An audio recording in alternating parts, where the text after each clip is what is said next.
Kalau kita jabarkan ya lebih dalam kalimat ini, apa maksudnya Allah mengatakan? Ada dua di sini yang dibedakan oleh Allah ya.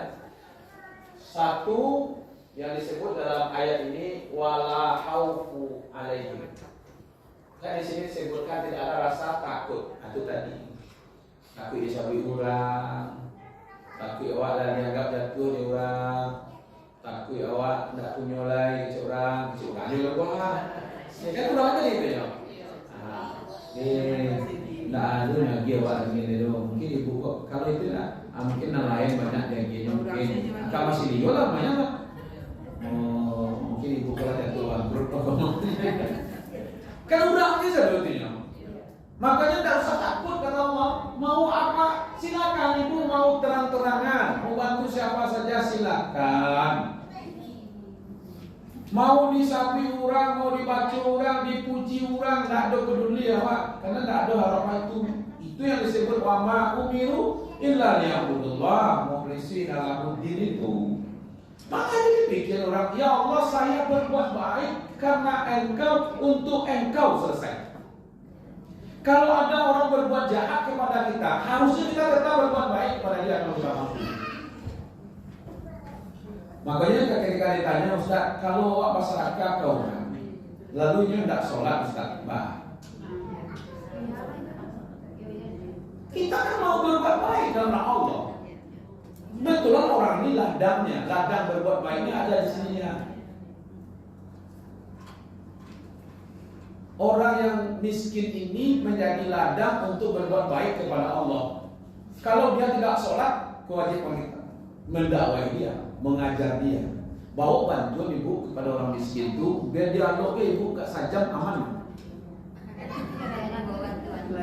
Iya kan? Bawa pokoknya amplop nak, cari SRT. Kalau kita tahu dulu, kamu datang ke mana? Kau kamu ingin membantu.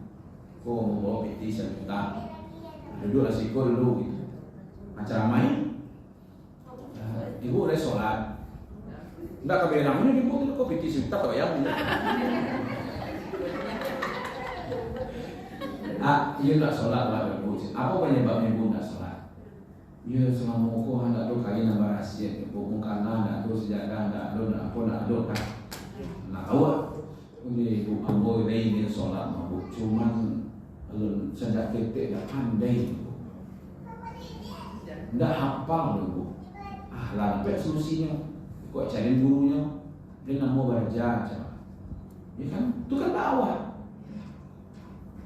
Aku mau memanggil bantuan itu, bantuan yang banjir ke ibu. Jarang, karena kalau nak KPP jarang bawa gila soal-soal itu nih. Kumpulan enggak 20 orang, 30 kakak itu dikumpul balik ke rumah, ini ceramah enggak saja. Enggak orang lain, ibu kapain ibu tuh. Aku aduh. Jadi semuanya bisa kita lakukan itu, ya kan? Nah makanya itu dulu aku kerjasama tuh dengan orang-orang yang punya harta. Nah, mereka ingin beri bantuan ke panti asuhan umpamanya. Jadi ibu langsung saja ke panti asuhan. Bawa apa?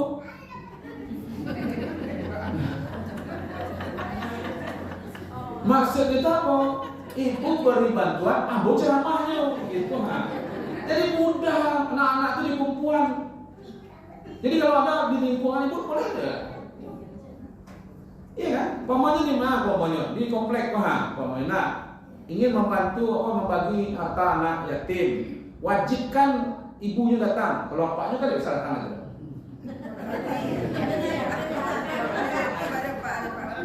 Nah, jadi begitu. Akhirnya dulu ilmu. Kan pernah dikisahkan Rasulullah itu datang orang minta kepada Rasul kan, tapi tidak ada di rumah, tidak ada yang kaya itu tidak ada. Nah Rasulullah nanti duduk saya dulu nanti akan ada orang yang akan hantar bantuan, kok sedekah lah, kok zakat lah gitu. Sambil menunggu ada orang masyarakat yang masyarakat zakat tadi itu, diakhiri dulu ilmu. Nah itu yang kita praktekkan ibu. Dulu di waktu saya jadi pengurus di Masjid Taqwa Aziz dulu 300 orang, jadi bantuan di aula itu ceramahnya 3 jam.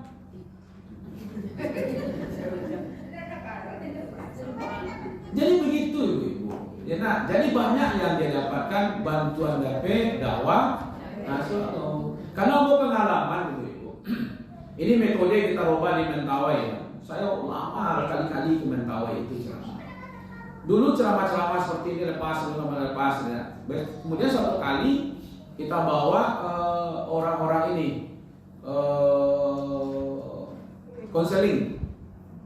Nah, dari IAIN waktu itu dan masih IAIN Batu Sangka. Sekarang sudah jadi UIN kan. Kita bawa ada dokter di situ 2 orang, ada yang MA-nya. Kita bawa Mentawai kerjasama. Jadi mu'alaf itu di perempuan tuh. Ibu kok menghadapi seorang kok, kamu menghadapi seorang kok, digali. Ternyata lah 10 tahun yang masuk Islam, bacaan sholat saja nggak tahu. Nah di situ tahunya. Tapi kalau pakai ceramah kasih itu ceramah tetap dengan berorasi segala macam, kemudian lala setelah itu ada pulang. Kiranya hadir di antara jemaah kok tidak pandai baca Quran, tidak hafal bacaan sholat, dibawa bisa tahu. Setelah dikomunikasikan, bila ibu masuk Islam, bila bapak masuk Islam, bapak masuk ke dalam Islam, mereka jawab, awak dapat suami orang Islam pak.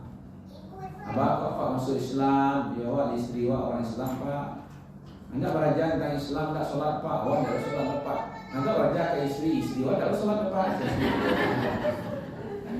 Di situ tak tahu gitu bah keadaan. Kan kalau malam pola dakwahnya lagi. Ya kan? Nah, jadi seperti itu. Jadi dulu istri kok tak sholat. Ada suami yang sholat, istri tak sholat. Ada suami tak sholat, istrinya malah sholat. Nah udah rendah. Ya kan? Nah itu muncul tuh ibu-ibu. Kita sebenarnya tidak di posisi itu. Posisi kita hanya berbuat baik kepada siapa saja, kecuali zakat. Zakat tidak boleh diberikan kepada orang yang tidak Islam. Tapi kalau yang lain-lain boleh saja menunjukkan kebaikan kita. Inilah orang Islam. Nah, kita seperti itu ya. Dibolehkan saja. Nah, di sini dikunci oleh Allah. Memangnya kalau kita bersedekah malam atau siang atau sembunyi-sembunyi atau terang-terangan, Allah tidak tahu.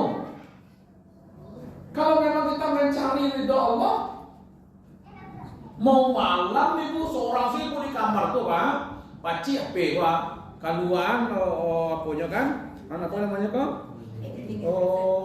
Banking apa? Aku bu anyang sih, kapan perlu selimuhi? Atau dikirim ke banking, ya kemanapun. Kalau biasa beliau tanya kasih lagi. Ya kan seperti itu. Mau tengah malam orang nggak tahu awak sih. Walau pun tak usah takut. Ya kan? Nah gitu. Sembunyi nanti seperti tadi itu hamba Allah. Dulu waktu mau jadi garim dulu ibu. Ya kan? Lama-lama jadi garim Mas Haji. Itu di karpet tuh, di bawah karpet tuh. Hari Jumat tuh ada yang 1,5 juta di bawah karpet. Ada yang 3 juta. Iya kan? Entah yang mau uji garinnya tak tahu. Nah kalau kami dulu sistemnya tuh hari Jumat tuh dimantangi karpet tuh sadonyo ada orang rami. Nah beko setelah Jumat berulang hingga saya tiga saf di depan. Mungkin pernah ada itu dulu. Enggak maksudnya di Mas Haji pernah cari lah. Ada yang seperti itu. Kan kami dulu begitu. Karena kami anggap ini kok mama karpet kok terbantang sepanjang hari. Sementara itu orang tidak sampai sholat ke situ dong. Kok kena pijak-pijak, kena segala macam kan. Nah lebih baik, akhirnya ditinggalkan saja 3 saf. Nah yang ibu gak 2 saf gitu kan. Sambil menggulung karpet tuh, 1,5 juta, ada yang 3 juta, masih habis lah. Nah besok Jumat depan tuh diumumkan. Ya infak jemaah di bawah karpet, 1,5 juta. Ya kan, ada yang 3 juta, kecil orang kan. Ini 7 Ustaz 2 kilo macam. Nah kan itu. Kalau uangnya hanya saya, iya kan. Paling-paling itu orang yang uangnya saya. Kalau yang protes itu ragu lah ibu. Ya kan, awak mau musim itu protes lo kayak gitu. Tapi ada yang seperti itu cara mencari bagaimana supaya menjaga keikhlasan. Anak mah ibu-ibu gerak. Tapi jangan berhenti deh. Ambo memang setelah mengaji takut bana ambo ndak ikhlas tak. Cuma kalau ambo ndak serakah ya. Iya kan? Ambo ndak dia serakah ini, ndak mau beribadah, ndak mau wakaf dari ustaz itu ambo takut kalau ndak ikhlas. Iya kan? Itu sama orang perokok membaca buku. Nyo perokok berat dibacanya buku 40 berapa itu racun yang terkandung di dalam rokok. Saja nyo membaca buku itu nyo tahu, saja itu nyo berhenti membaca. Hanya berhenti membaca buku, ya kan? Nama rokok tahu itu. Saja ibu-ibu tahu begitu hebatnya, ya, tentang ria, tentang tidak ikhlas. Nah, semenjak itulah ibu tidak ibadah lain. Kenapa? Takut tidak ikhlas. Ada rahasianya mungkin di situ tambahan ya. Kenapa yang berbuat baik yang luar biasa itu kecil tapi terus menerus? Ya, kecil tapi rutin. Itu rahasianya di situ. Ya kan? Nah, jadi walaupun 2.000, 5.000 terus tapi tidak boleh putus. Akhirnya nanti 5.000 kali 1 tahun kan banyak juga. Menjaga keikhlasan yang kecil-kecil itu lebih mudah dibandingkan yang besar. Datang ke Mas Haji itu nyumbang 10 juta, ditulis di situ namanya. Dari si Fulan bin Fulan 10 juta. Berarti gua tahu masih kapal jamil di situ. Apa perlu diabadikan namanya? Kan ada tuh di WA namanya di situ. Ya kan? Ternyata sebenarnya kalau ibu 5.000 sekali tiba ke Mas Haji subuh 5.000, zuhur 5.000, asar 5.000, maghrib 5.000. Iko kapulang berarti 25.000 sehari. Ya kan? Sebulan 750.000. Setahun hampir 10 juta kan? Amal yang lebih ringan tuh. Pertama berbuatnya lebih ringan, dan kedua menjaga keikhlasannya lebih ringan. Karena tidak mungkin lo waktu itu di rumah 5.000, kalau ada 5.000 tidak mungkin.